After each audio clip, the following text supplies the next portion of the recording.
PIMS में पेश आने वाला अलमनाक सानिया, जिसमें 14 छोटे बच्चे जो सिर्फ अभी उनको 2 से 3 घंटे हुए थे पैदाइश के, उनकी जानें चली गई। ये सिर्फ एक हॉस्पिटल या फिर चंद अफराद की गफलत का मामला नहीं है, बल्कि हमारे पूरे इंतजामी और ब्यूरोक्रेटिक निज़ाम के लिए एक बहुत बड़ा सवालिया निशान है। अगर पाकिस्तान में हर बड़े साने के बाद हम सिर्फ तहकीकात कमेटियों और जिम्मेदारों के तयन की बात करते हैं, जब जानें चली जाती हैं तो चंद रोज तक शोर मचाया जाता है, बयानात आते हैं, तहकीकात का ऐलान होता है, लेकिन फिर सब कुछ मामूल के मुताबिक होना शुरू हो जाता है। असल सवाल ये है कि ऐसे हादसा को होने से पहले रोकने का निजाम कहाँ पर है। सोचने की बात यह है कि एक बड़े सरकारी हॉस्पिटल में जहाँ इंतहाई हसास मरीज और नौमौलूद बच्चे मौजूद हैं, वहाँ इमरजेंसी और फायर फाइटर सिस्टम का कोई इंतजाम मौजूद नहीं था। अगर किसी जगह हिफाजती निजाम मौजूद ही ना हो या मौजूद हो मगर सिर्फ कागजों और फाइलों की हद तक महदूद हो, अगर अमले को इमरजेंसी से निपटने की मुनासिब तरबियत ना दी गई हो, अगर मुतल्लिका इदारे बाकायदगी से हिफाजती मुआयना ना कर रहे हों, तो फिर किसी साहने का इंतजार क्यों किया जाता है? क्या हमारे इदारों को अपनी जिम्मेदारी याद दिलाने के लिए हमेशा किसी बड़े साहने का होना जरूरी है? ये मसला सिर्फ पिम्स हॉस्पिटल तक महदूद नहीं है। पाकिस्तान में जब भी किसी इमारत में आग लगती है, कोई पुल गिरता है, सड़क पर नाकिस इंतजामात की वजह से हादसात होते हैं,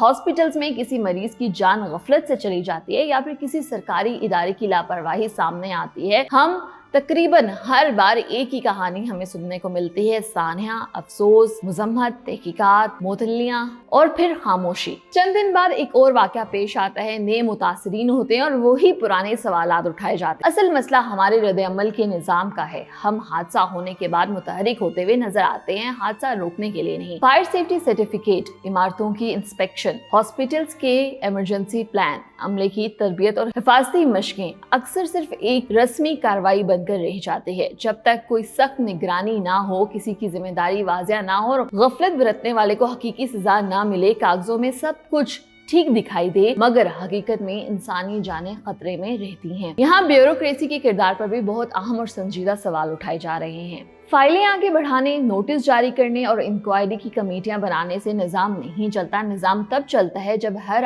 अफसर और हर इदारा जानता हो कि इसकी जिम्मेदारी क्या है और गफलत की सूरत में इसका एहतसाब जरूर होगा। अगर किसी हॉस्पिटल में हिफाजती इंतजामात नाकाफी हैं, तो ये सवाल सिर्फ इस दिन क्यों उठाया जाए जब वहाँ कोई बड़ा सानिया पेश आए और कोई जान जाए? मुतल्लिका हुकाम ने पहले क्यों नहीं देखा? कितनी बार इंस्पेक्शन वहाँ पे करवाएगी? खामियों की निशानदेही के बाद क्या इकदाम किए गए और अगर इकदाम नहीं किए गए तो इसका जिम्मेदार कौन है? सबसे अफसोसनाक पहलू ये है कि हर साहने के बाद मुतासरा खानदान सिर्फ इंसाफ नहीं, जवाब भी चाहते हैं। एक माँ और बाप के लिए उनके बच्चे का सिर्फ एक नंबर या सरकारी रिपोर्ट का हिस्सा बनना नहीं होता, उनके लिए वो पूरी दुनिया होती है। लेकिन जब 14 बच्चों की जानें जाया हुई और ये सिर्फ इदादो शुमार, बयानात और तहकीकात में उलझ कर जाने रह जाएंगी, तो सोचें कि किस तरह से हमारे मुआशरे को ठीक किया जाएगा। जरूरत सिर्फ एक और तहकीकाती कमेटी बनाने की नहीं है, बल्कि पूरे निजाम का एहतसाब करने की है। हॉस्पिटल और दीगर हसास इदारों के आजादाना सेफ्टी आलातों, इमरजेंसी प्लान अमली तौर पर चेक किए जाएं, फायर फाइटिंग और रेस्क्यू के इंतजामात की बाकायदा मशकें दी जाएं, अमले को तरबियत दी जाए और हर इदारे की जिम्मेदारी वाज़िया की जाए। सबसे बढ़कर अगर किसी की गफलत साबित होती है तो उसकी सजा सिर्फ कागजों की हद तक न की जाए, बल्कि अमली तौर पर उसकी गफलत की सजा उसको दी जाए।